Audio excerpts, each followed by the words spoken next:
Bom, pessoal, esse é o segundo vídeo da nossa revisão de propriedades periódicas e a gente vai começar agora a verificar as tendências de periodicidade físicas. Como eu tinha mostrado para vocês no vídeo anterior, nós temos as propriedades físicas e químicas e a gente vai focar nas propriedades físicas nessa primeira revisão.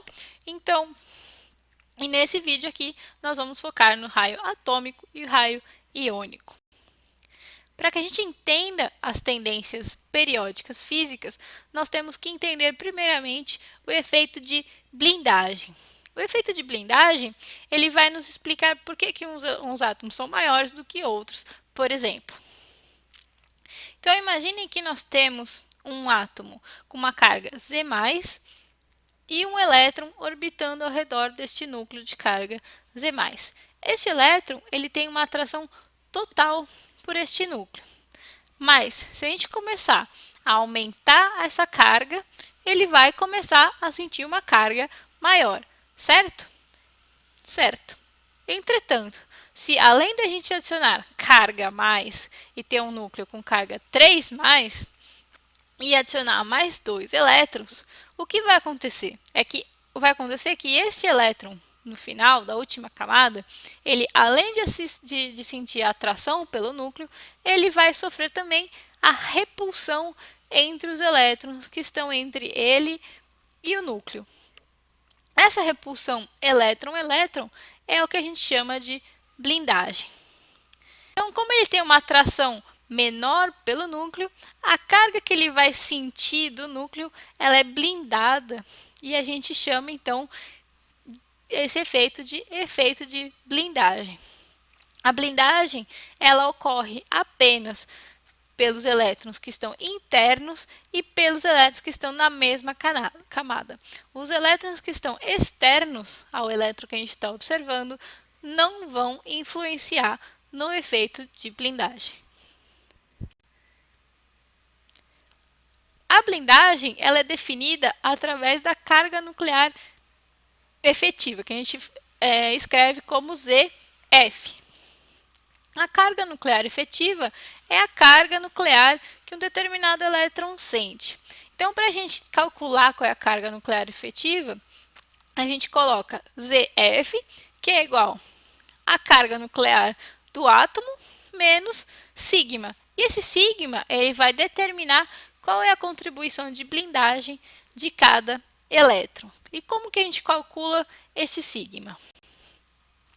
Para que a gente determine o sigma corretamente, a gente tem algumas regrinhas. Então, a primeira dessas regrinhas é que a gente tem que agrupar os orbitais da seguinte maneira. Um S com um S, 2S e 2P num outro grupo a gente coloca o 3S e o 3P, num grupo separado a gente coloca o 3D, num grupo separado 4S e 4P e assim por diante. A segunda regra é de que a carga que o elétron em questão sente vai apenas contar os elétrons que estão no mesmo grupo que ele ou abaixo dele. Então, essa regra está determinada de acordo com aquela primeira coisa que eu falei, né? Elétrons acima dele, em níveis energéticos acima daquele elétron que a gente está querendo verificar, não vão contar. E a terceira regrinha é que a gente tem que utilizar as regras de Slater. E o que vem a ser as regras de Slater? O Slater organizou os valores de sigma em uma tabela em que a gente consegue ter, de acordo com o grupo eletrônico que nós estamos trabalhando e com o número quântico principal do orbital que a gente está trabalhando, a gente consegue determinar qual é o efeito de blindagem que os elétrons internos e no mesmo grupo conseguem fazer para o elétron que nós queremos determinar. Então, por exemplo, imagine que nós tenhamos um elétron num orbital 3s1. O orbital 4s2, por exemplo, mesmo que ele esteja preenchido, não vai influenciar. Por quê? Porque nas regras de Slater diz que os grupos mais elevados com N maior não vão influenciar, vão ter zero de contribuição. Então, se a gente tiver com esse elemento, com o elétron 3s1, e nós queremos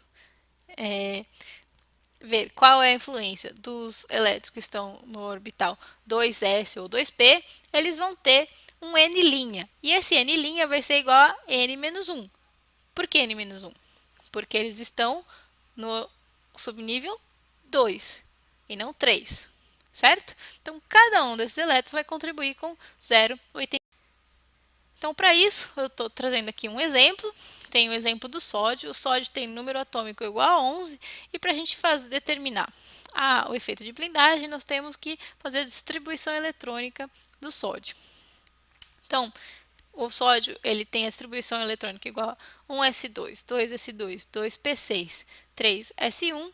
E imaginem que eu queira determinar qual é a carga que o elétron que está no orbital 3s1 sente. Será que ele sente uma carga igual a 11 ou será que ele sente uma carga menor?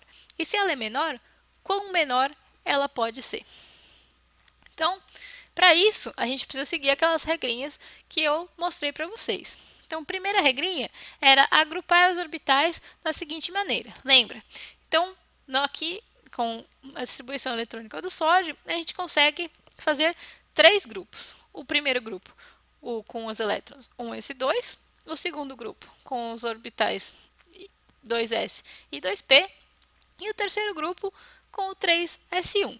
Como a gente quer determinar a carga que o elétron 3s1 sente, e ele está sozinho neste orbital 3s, nenhum outro elétron vai influenciar acima ou no mesmo grupo que ele, certo? Então, quem vai sentir, quem vai fazer a blindagem serão apenas os elétrons que estão no mesmo grupo ou abaixo.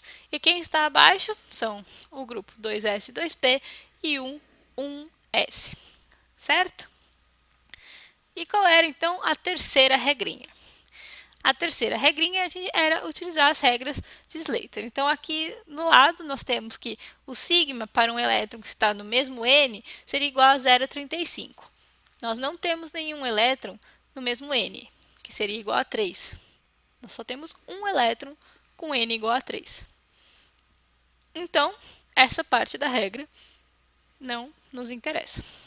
O sigma para elétrons no N-1 seria 0,85. Nós temos N-1? Temos, que é o grupo 2s, 2p. O N do 2s, 2p é igual a 2. E 2 é igual a 3 menos 1. Sendo, então, cada um desses elétrons vai contribuir com 0,85 na blindagem. O grupo 1s vai contribuir, então, com uma blindagem de 1, como diz a regra de Slater, que nos fala que o sigma para um elétron que está no N-2 vai ser igual a 1. Então, como que a gente faz esse cálculo?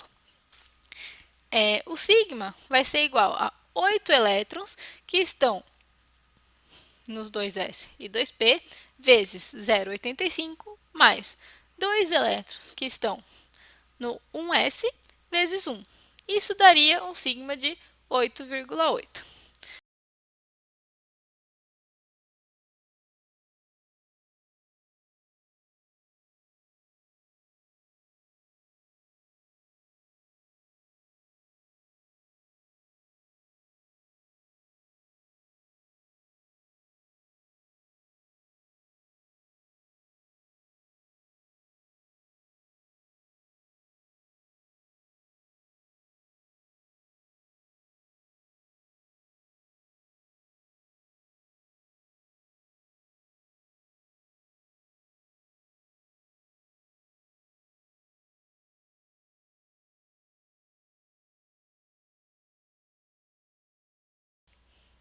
Então, para este elétron que está no orbital 3s, a contribuição de blindagem será, então, 8, que é 8 elétrons que estão existentes no nível N igual a 2, que são dos orbitais 2s e 2p preenchidos. O N igual a 2 é igual a N-1 do elétron em questão, que é o orbital 3s. Esse 8, que são a quantidade de elétrons, vezes 0,85, que é aquilo das regras de Slater que nós acabamos de verificar, mais a porção de 2 elétrons que estão no N igual a 1. E N igual a 1 é igual a N menos 2 do elétron em questão, que é 3s. Então, cada um deles contribui com 1. Então, é 2 vezes 1. Esse 8,8 é a blindagem que nós teremos entre o elétron em questão e o núcleo. Então, a carga nuclear efetiva vai ser igual a 11 menos 8,8, resultando numa carga de 2,2. Então, o que a gente vê é que o elétron que está no orbital 3s do sódio, ele sente apenas uma carga de 2,2. Ele não sente 11, ele sente 2,2. E isso vai influenciar diretamente em todas as propriedades que a gente vai verificar durante essa matéria. Então, o fato do último elétron do sódio sentir uma carga nuclear efetiva baixa vai fazer com que esse elétron consiga sair mais facilmente deste elemento, certo? Então, vamos ver outro exemplo. Neste outro exemplo, nós temos o flúor, que tem o número atômico igual a 9. Então, a gente faz a distribuição eletrônica do flúor com 1s2, 2s2, 2p5, e imagine que eu queira determinar qual é a carga nuclear efetiva que um elétron no orbital 2p sente. O que a gente pode verificar é que no grupo que este elétron está, nós temos 7 elétrons, né? São 2 do 2s e 5 do 2p. Mas desses 7, 1 é o que está observando tudo acontecer. Quando é você que está observando, quem vai contar são só os que você enxerga. Então, nós temos 6 contribuições apenas neste grupo. Então, para um elétron que está no orbital 2p, a contribuição de blindagem será igual a 6 vezes 0,35 mais 2 vezes 0,85, resultando no valor de 3,8. Então, para ficar mais evidente, nós temos 6, que são 6 elétrons que estão no nível N igual a 2, como o N, que é do orbital do elétron que nós estamos querendo ver, é igual a 2, e eles estão no mesmo N, a gente vai ter a contribuição apenas de 0,35. Então, é 6 vezes 0,35. E os elétrons que estão no orbital 1s vão ser 2 elétrons, e como eles estão no N igual a N menos 1, do elétron que está no 2p, nós temos então a contribuição de 0,85, resultando numa blindagem de 3,8. Então, a carga nuclear efetiva do elétron que está no 2p é 9 menos 3,8, resultando numa carga nuclear efetiva igual a 5,2. Então, o elétron do orbital 2p do flúor sente uma carga de 5,2. Percebam que a carga nuclear efetiva do flúor é maior do que a carga nuclear efetiva do último elétron do sódio. Então, isso vai também mostrar a diferença de reatividade entre o flúor e o sódio, que isso a gente vai ver mais adiante nessa matéria. Então, outra coisa que a gente precisa relembrar é a força de atração. Então, de acordo com a teoria de força de atração, a força vai ser proporcional às cargas Q e vai ser dividido pelo quadrado do raio entre as cargas. Então, quão facilmente o último elétron é atraído pelo núcleo vai depender das cargas e o raio.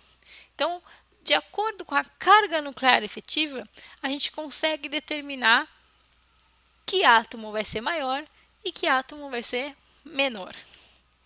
Então, como eu disse, nós temos a força, que é igual ao Z+, e nesse caso a gente vai ter o ZF, que é a carga nuclear efetiva, vezes os elétrons, a carga dos elétrons, dividido pelo quadrado do raio entre as cargas, que é a distância entre o elétron e o núcleo. Então, para a gente exemplificar, eu tinha colocado os exemplos do sódio e do flúor. Então, no caso do sódio, a força de atração vai ser igual a ZF vezes o número de elétrons dividido pelo raio ao quadrado.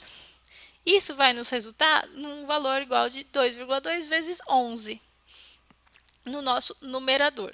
Enquanto para o flúor, nós temos um valor de 5,2 vezes 9. O que vocês vão verificar é que 5,2 vezes 9 é um valor maior do que 2,2 vezes 11.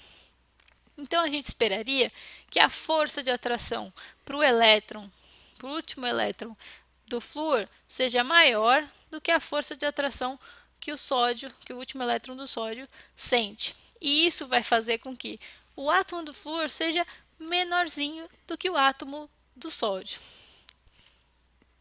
Então, a gente tem que a força do elétron 2p do flúor é maior do que a força do elétron 3s do sódio sente. Então, consequentemente, a gente espera um raio menor para o flúor do que para o sódio.